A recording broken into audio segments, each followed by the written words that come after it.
Welcome student friends. Welcome to our YouTube channel Rise and Shine. And here we have started a video lecture series on the subject software design and modeling or object oriented analysis and design using UML, that is Unified Modeling Language.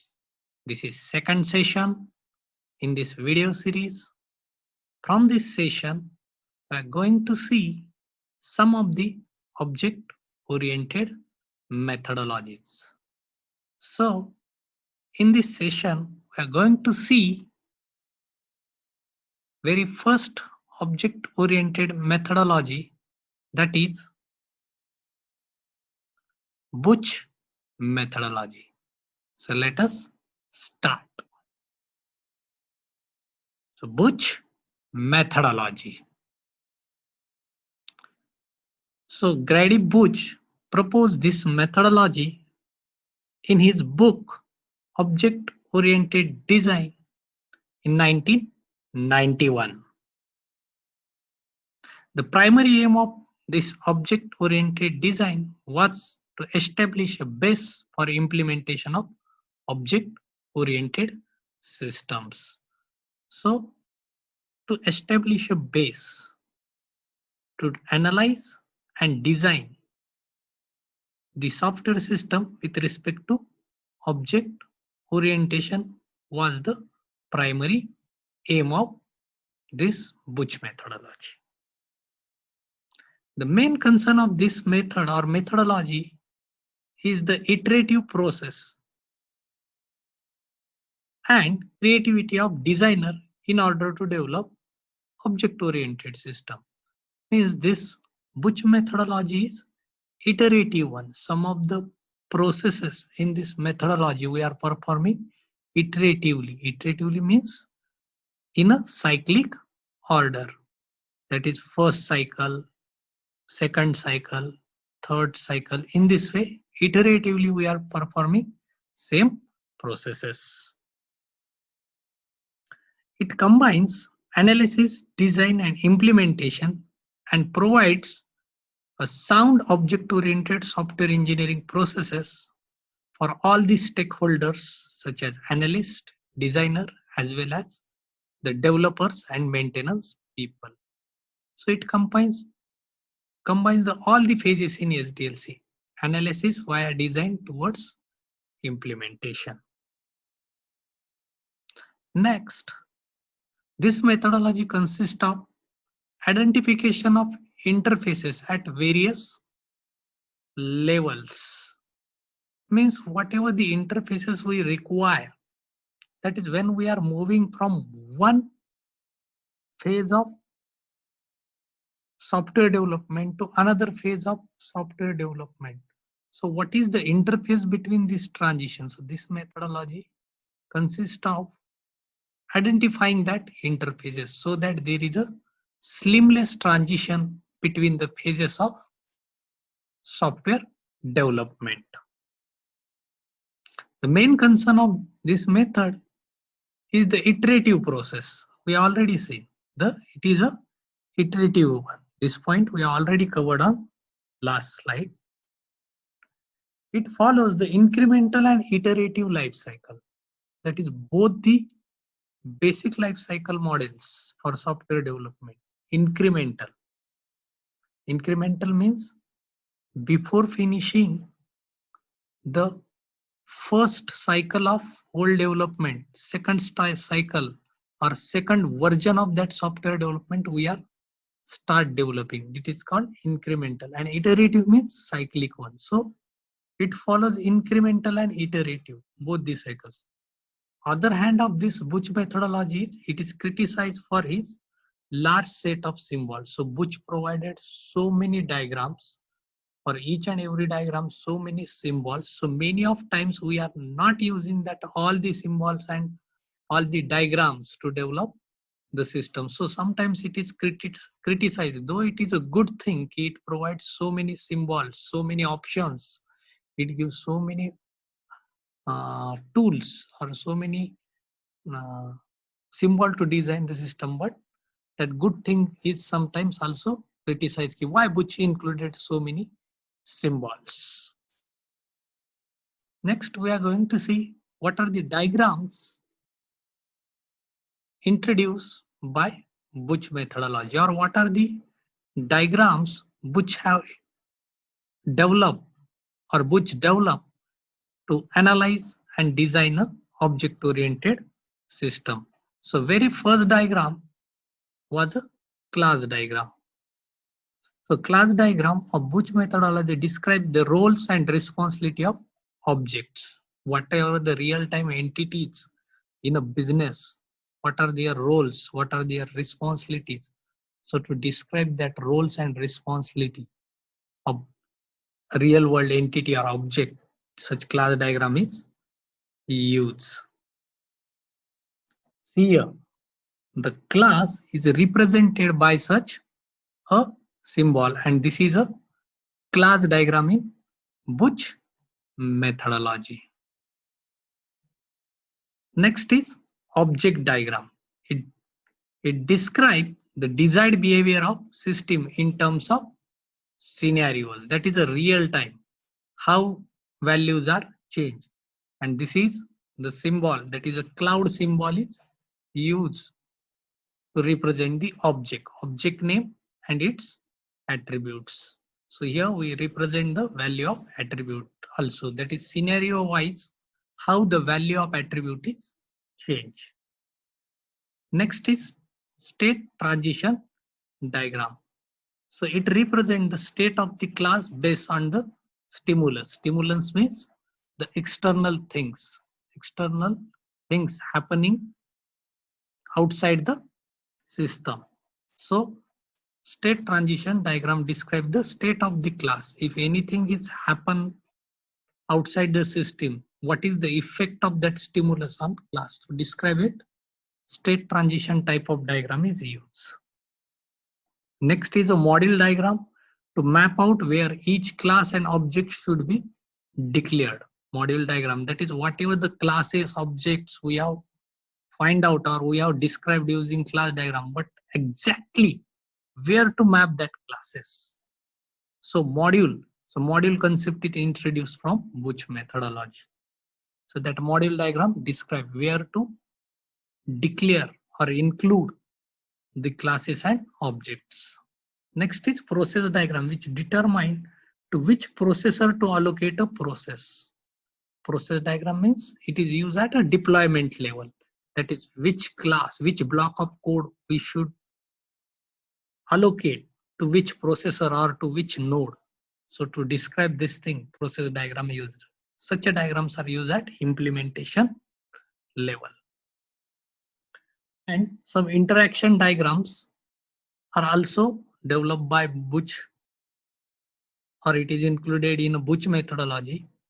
That interaction diagrams describes the behavior of system in terms of scenarios. So whatever the sequence diagram, such a type of diagram, that is objects in the system and their behavior along with time. So such a interaction diagram and such a diagrams are scenario wise, are introduced in Butch methodology. Next, we are going to see some of the example diagrams of Butch methodology, such as class diagram, state transition diagram, or the process diagram. So class diagram, class symbol is a cloudy. Cloud is used to represent a class. State transition diagram, which represent the state of class, and process diagram. These are the examples of, or some of the examples of diagrams of Butch methodology. Next, we are going to see the main part of Butch methodology. It is important from exam point of view. Remember these two words or two methods. Process in Butch methodology. Butch methodology is widely divided into two types of processes, or in Butch methodology there are two types of processes. First one is macro development processes, and second one is micro development processes. So what do you mean by these processes? Very first, micro development processes. Micro development processes are high level processes followed by the development team throughout the life cycle. So these are the framework type of activity. Framework type of activity. Already we have learned framework type of activity in second year software engineering or third year software engineering. Framework level activities such as analysis, design type of activity. High level processes followed by the development team throughout the life cycle of project. And it takes some weeks or some months to complete when we describe them with respect to time. Serve as a controlling framework for microprocesses. So each macroprocesses consist of so many microprocesses or tasks. So this macroprocesses serve as a framework for microprocesses. So its primary concern is technical management of the system. Traditional phases of analysis and design to large extents are preserved as a micro development process in Buch methodology. Second type of processes in Buch methodology are micro development processes. So what are that? These are the lower level processes.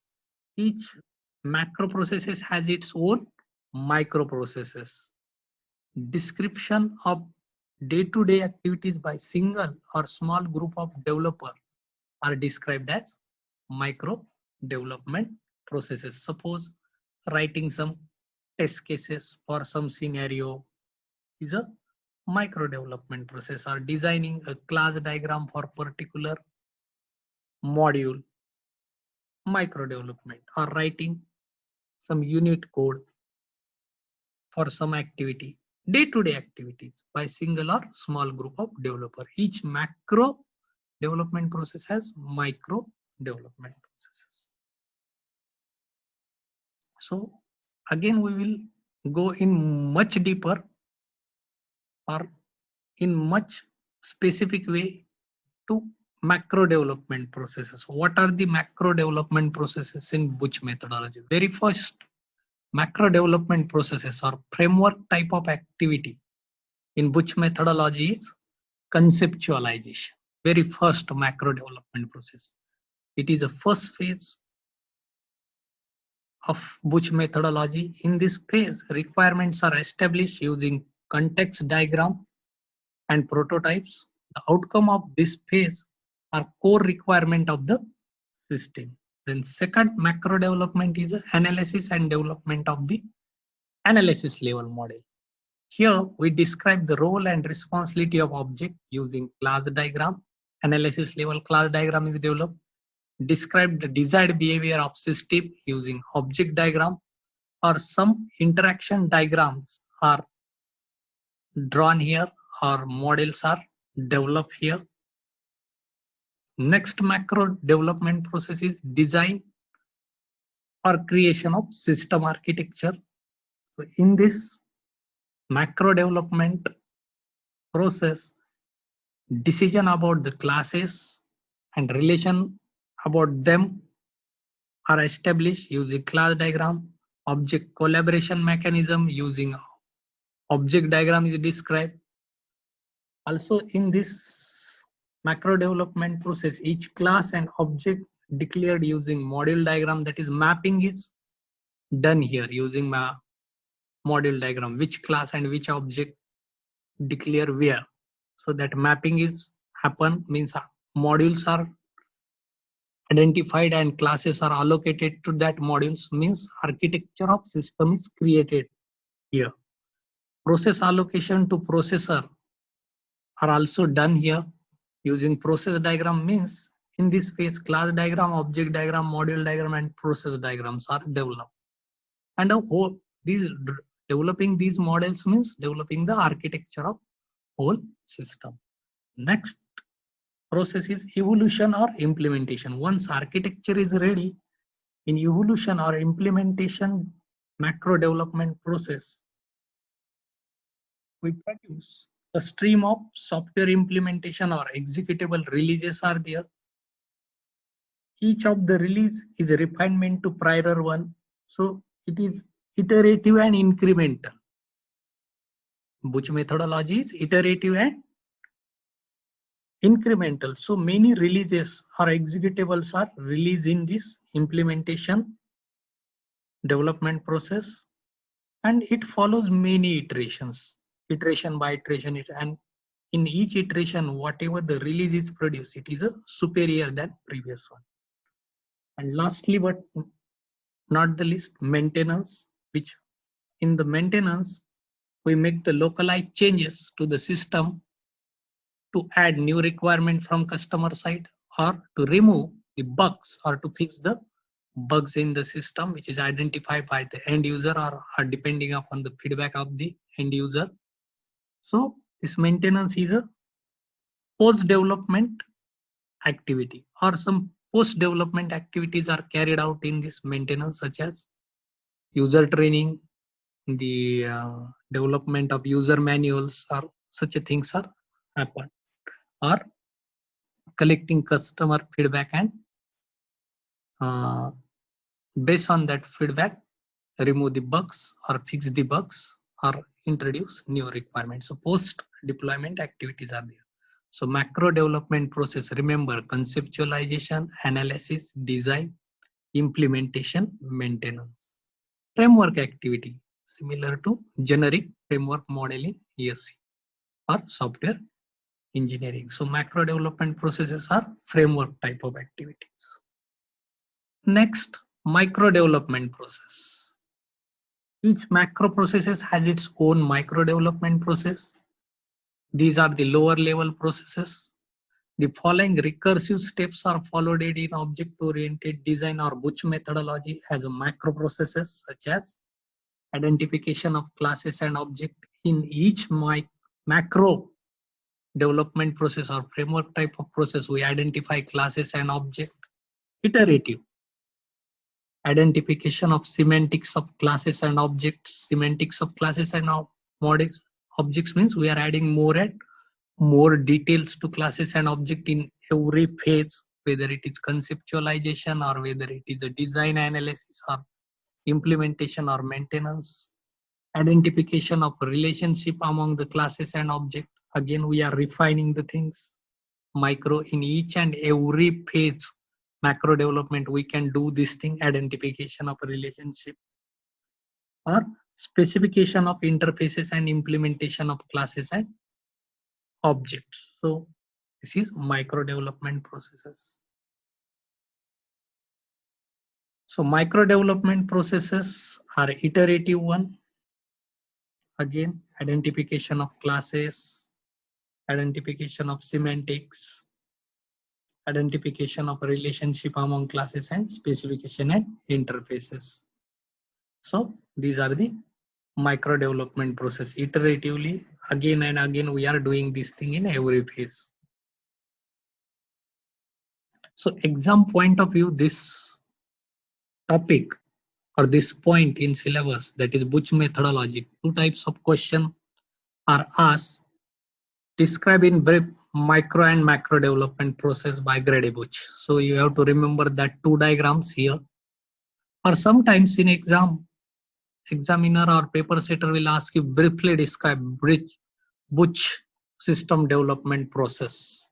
So though they are here, they have given the development process. Instead of explaining here micro or macro, you do explain here whole Butch methodology. Or sometimes they ask you the question, explain Butch methodology.